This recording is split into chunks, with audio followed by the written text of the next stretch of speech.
വാർത്തയിലേക്ക്. ഷൊർണൂർ റെയിൽവേ സ്റ്റേഷനിൽ നിന്നും ടൗണിലേക്ക് പുതിയ റോഡ് തുറക്കുമ്പോൾ പഴയ റോഡ് പാർക്കിംഗിന് വേണ്ടി ഉപയോഗിക്കാൻ നിർദ്ദേശം. കഴിഞ്ഞ ദിവസം വൈകിട്ട് southern railway general manager RN Singh Shoranur railway സ്റ്റേഷനിൽ സന്ദർശനം നടത്തിയ ശേഷമാണ് നിർദ്ദേശം നൽകിയത്. നിലവിൽ പുതിയ റോഡിന്റെ നിർമ്മാണ പ്രവൃത്തികൾ അവസാന ഘട്ടത്തിലാണ്. പുതിയ കവാടത്തിൽ നിന്നും 1-ാം നമ്പർ പ്ലാറ്റ്ഫോമിലേക്ക് ഇറങ്ങുന്ന പടികളുടെ വീതിയും നീളവും ഉൾപ്പെടെ പരിശോധിച്ചു.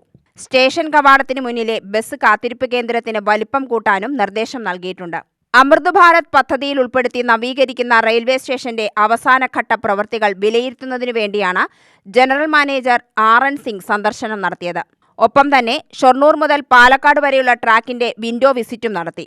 ഷൊർണൂർ റെയിൽവേ സ്റ്റേഷൻ പ്രവൃത്തികൾ വേഗത്തിൽ പൂർത്തീകരിച്ച ഉടൻ തുറന്നു നൽകാനാണ് റെയിൽവേയുടെ തീരുമാനം. ഷൊർണൂർ റെയിൽവേ സ്റ്റേഷൻ നവീകരണവുമായി ബന്ധപ്പെട്ട് നിർമ്മിച്ച അഴുക്കുചാലിൽ അപാകതയുണ്ടെന്ന് നഗരസഭാ അധ്യക്ഷൻ നിവേദനത്തിലൂടെ പറഞ്ഞു. ഉയരം കൂട്ടി അഴുക്കുചാൽ നിർമ്മിച്ചപ്പോൾ നഗരസഭാ പ്രദേശത്ത് വെള്ളം കെട്ടിനിൽക്കുന്ന അവസ്ഥയാണെന്നും ചൂണ്ടിക്കാട്ടി. പുതിയ റെയിൽവേ പാർക്കിംഗ് ഗ്രൗണ്ട് വന്നപ്പോൾ ഓട്ടോറിക്ഷ സ്റ്റാൻഡിന് സ്ഥലമില്ലാതായി. ഇതിന് പകരം സംവിധാനം ഒരുക്കണമെന്നും നിവേദനത്തിലൂടെ ആവശ്യപ്പെട്ടു.